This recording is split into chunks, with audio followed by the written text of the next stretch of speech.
It's funny how $80 can change your life, not in the way you might think, not by winning a lottery or making a lucky investment. No, $80 was the price of my freedom, though I didn't know it at the time.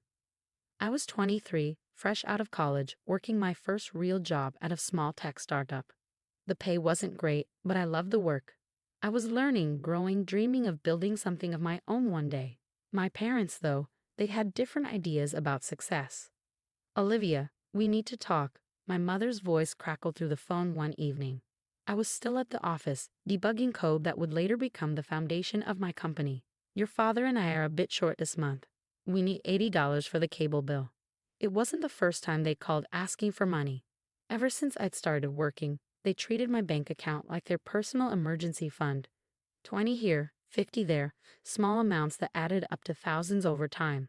Mom, I can't, I said, my voice firm but gentle.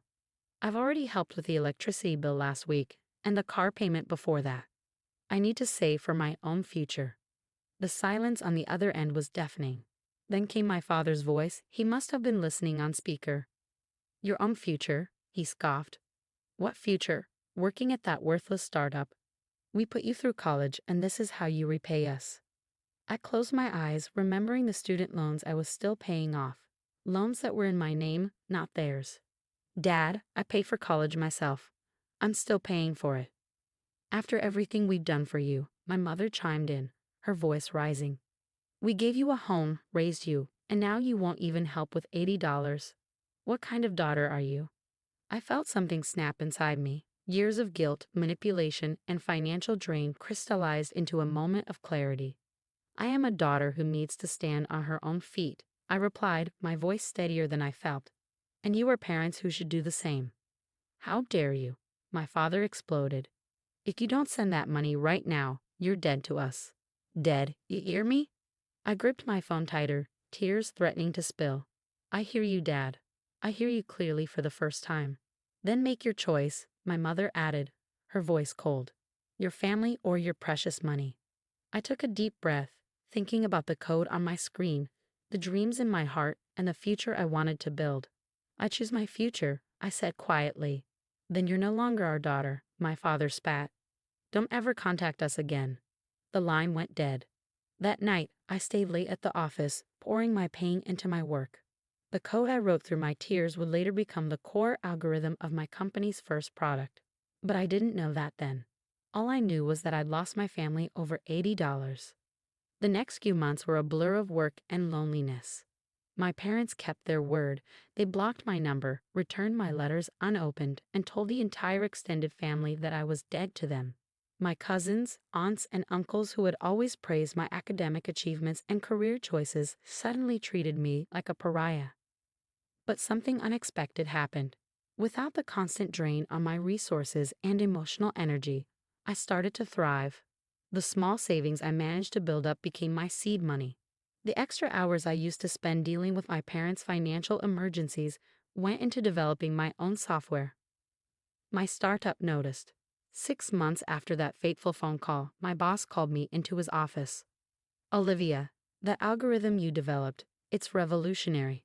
We want to make it the centerpiece of our new product line, and we want you to lead the project. I threw myself into the work. Every rejected family dinner invitation became an extra hour of coding. Every holiday spent alone turned into a new feature development. The pain of being disowned fueled my determination to succeed. A year later, I had a choice to make. The company wanted to buy my algorithm outright for a substantial sum. It was more money than I'd ever seen, enough to pay off my student loans and still have plenty left over. But something told me to hold on to it. This wasn't just code anymore. It was my ticket to independence. Instead of selling, I made a bold proposal. I would start my own company with my algorithm as the foundation and partner with them instead. To my surprise, they agreed. More than that, they invested. Olive Tech was born in a small office with 3 employees. Me, a junior developer I'd mentored, and a sales rep who believed in my vision. We worked impossible hours, lived on coffee and determination, and poured everything we had into making it work. The first year was brutal. I lost count of how many times I nearly gave up, how many nights I cried myself to sleep wondering if my parents were right about me. But each morning, I got up and tried again. Then came our first major client, then another, and another. By the end of year 2, we had 20 employees. By year 3, we had to move to a bigger office. Our software was doing things nobody else in the industry had thought possible, solving problems others hadn't even recognized yet. I kept tabs on my family through LinkedIn and occasional updates from the few relatives who still spoke to me. I learned that my father had been promoted to middle management at his company. My mother still worked part-time at the local library. They still lived in the same house, still complained about money, still told everyone who would listen about their ungrateful daughter who abandoned them. Little did they know that the small startup they dismissed was about to become one of the fastest-growing tech companies in the country. Little did they know that their worthless daughter was on the verge of something extraordinary. But they would find out soon enough, because after 5 years of silence, after building my company from nothing to the edge of a major breakthrough, I was about to appear on national television. And I knew they would be watching. The morning of my television appearance, I stood in front of my full-length mirror, adjusting my blazer. The woman staring back at me was a far cry from the broken 23-year-old who had lost her family over $80. My clothes were tailored now, my posture confident, my eyes clear and focused. "Miss Carter, the car is here," my assistant, Michael, called from the living room of my penthouse apartment. The drive to the studio was surreal. CNBC had reached out after OlivTech's latest innovation hit the market, an AI-driven software solution that was revolutionizing supply chain management. Our company valuation had just hit $80 million, a number that felt like poetic justice. "Just remember," Michael said, reviewing our prep notes, "they'll want to focus on the technology, but they'll probably ask about your background too. Are you sure you want to tell the whole story?" I nodded. It's time. The studio lights were bright, the makeup artist's final touches perfect. As I sat across from the interviewer, Sarah Chin, I thought about my parents' small TV in their living room. They never missed the morning business news. Today we're joined by Olivia Carter, founder and CEO of OlivTech, the company that's been making waves in the tech industry. Sarah began. "Olivia, your company just hit an $80 million valuation. That's impressive for any startup, but especially one that began just 5 years ago. Tell us how it all started." I took a deep breath. "Actually, Sarah, it started with $80. Not in the way you might think, not as an investment or a loan. It started when I lost my family over $80. The interview went quiet. This wasn't in the prep notes. "Would you elaborate on that?" Sarah leaned forward, intrigued. So I told the story. All of it. The constant financial drain, the manipulation, the final phone call, the dissoundment. I spoke about building something from nothing, about turning pain into motivation. When they cut me off, they thought they were punishing me, I said, looking directly into the camera. Instead, they set me free. That $80 they demanded, it would have been gone in a moment. Instead, it became the seed of an $80 million company. My phone started buzzing before I even left the studio. First came the text from my cousin Sophia, the only family member who had stayed in touch. "OMG, Aunt Linda and Uncle Dave, my parents, are losing it. They're calling everyone in the family." Then came the calls, dozens of them from blocked numbers. I knew who they were from. I handed my phone to Michael. "Screen these for me, please." Back at the office, my team greeted me with applause. They all knew my story now, understood why I pushed so hard, worked so long. But I barely had time to acknowledge their support before Michael rushed in, his face pale. "Your parents are in the lobby." I stood by my office window, looking out at the city skyline I had helped reshape. "Send them up." They burst through my office door moments later. My mother, wearing the same pearl necklace she'd had for 20 years. My father, his face red with a mixture of anger and something else. Was it embarrassment? "How dare you?"